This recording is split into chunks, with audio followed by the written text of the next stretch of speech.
À chacun, bonjour à chacune, que le Seigneur vous accorde une bonne journée en sa présence, à sa suite. Je lis avec vous Jean 21. Je lis verset 22. Jésus lui dit, donc Jésus dit à Pierre, si je veux qu'il vive jusqu'à ce que je revienne, en quoi cela te concerne-t-il? Toi, suis-moi. Dans le contexte, Pierre pose cette question à propos de Jean. Et lui, qu'est-ce qui va lui arriver, Seigneur? Parce que le Seigneur vient de dire à Pierre, vient de dévoiler à Pierre la manière dont lui, il quitterait cette terre et quitterait ce monde à la suite de Jésus. Et voilà soudain que Pierre se préoccupe d'un autre. Et lui, Seigneur, qu'est-ce qui va lui arriver? C'est très humain, ça. Hein. Pourtant, ici, le centre de ce texte est cet appel que Jésus adresse à Pierre. Toi, suis-moi. C'est un appel extraordinaire. C'est une parole de rétablissement. Pierre, qui a renié 3 fois le Seigneur, s'entend dire par Jésus 3 fois, s'entend 3 fois poser cette question, m'aimes-tu? Et Pierre va répondre 3 fois, Seigneur, tu sais que je t'aime, tu sais toutes choses. Alors le Seigneur va lui dire, au verset 19, suis-moi, suis-moi. Comme il lui avait dit tout au début de sa vocation d'apôtre, lorsqu'il péchait, suis-moi, je ferai de toi un pêcheur d'hommes. Alors le Seigneur ici pardonne. Et non seulement il pardonne, mais il rétablit Pierre dans sa vocation première. Suis-moi. Suis-moi. Notez ici qu'il va suivre un ressuscité. Et ça, il n'a pas fait jusque ce jour. Il a suivi Jésus de son vivant. Donc, ce suis-moi, les modalités de cette suivance, comme l'on dit, elles vont être différentes. Il va suivre celui qu'il ne verra plus. Et pourtant, Jésus n'a-t-il pas dit, il vous est avantageux que je m'en aille, parce que si je ne m'en vais pas, je ne vous enverrai pas l'autre consolateur. La présence de l'Esprit Saint en nous est pour Jésus avantageux à sa présence physique. Jésus, le ressuscité, n'est pas absent. Il n'est plus visible, mais il est présent plus que jamais. Il vous est avantageux que je m'en aille. Alors voilà, Pierre, il y a toute une nouvelle vie de disciple qui s'ouvre devant lui, et il nous rejoint en cela. Nous aussi, nous suivons celui que nous ne voyons pas. Mais nous avons reçu comme Pierre l'Esprit Saint, qui est présence active de Dieu en nous.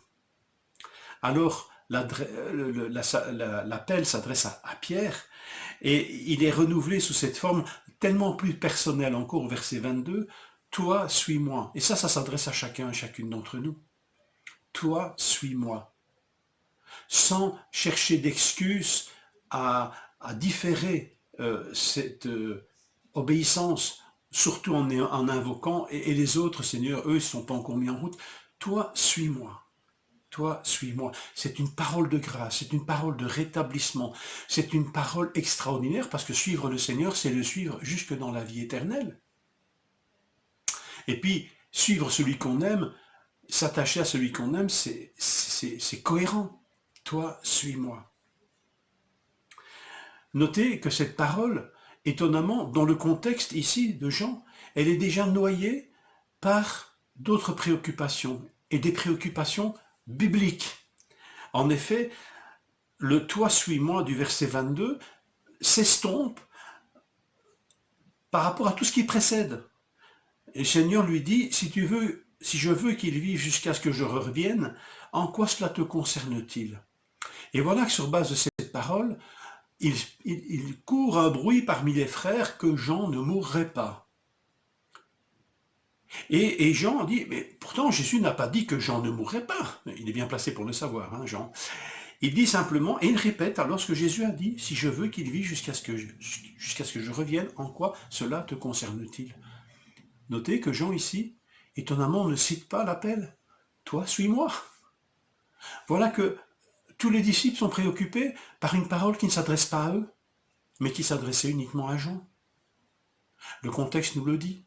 Et le contexte nous dit que la parole qui s'adresse à tous, c'est toi, suis-moi. Nous avons là un beau cas de verset qui peut être tordu, et dont la compréhension peut être tordue parce qu'on l'enlève de son contexte, et parce que finalement, on n'est pas dans l'attitude première, fondamentale, que tout homme qui lit la Bible et qui essaie de la comprendre doit d'abord répondre à l'invitation de Jésus. Et la première invitation que Jésus nous adresse, c'est « Toi, suis-moi ». Est-ce que nous entendons cette parole? Est-ce qu'elle est un petit peu, est-ce qu'elle s'estompe dans des tas d'excuses, y compris des excuses bibliques? Seigneur, je n'ai pas le temps de te suivre, j'étudie ta parole. Toi, suis-moi. Parole de grâce, parole du ressuscité, parole éternelle. Que nous puissions la recevoir chacun et chacune. Toi, suis-moi. Je vous souhaite une bonne journée à l'écoute de ce que le Seigneur nous demande aujourd'hui pour le suivre. Que le Seigneur vous bénisse.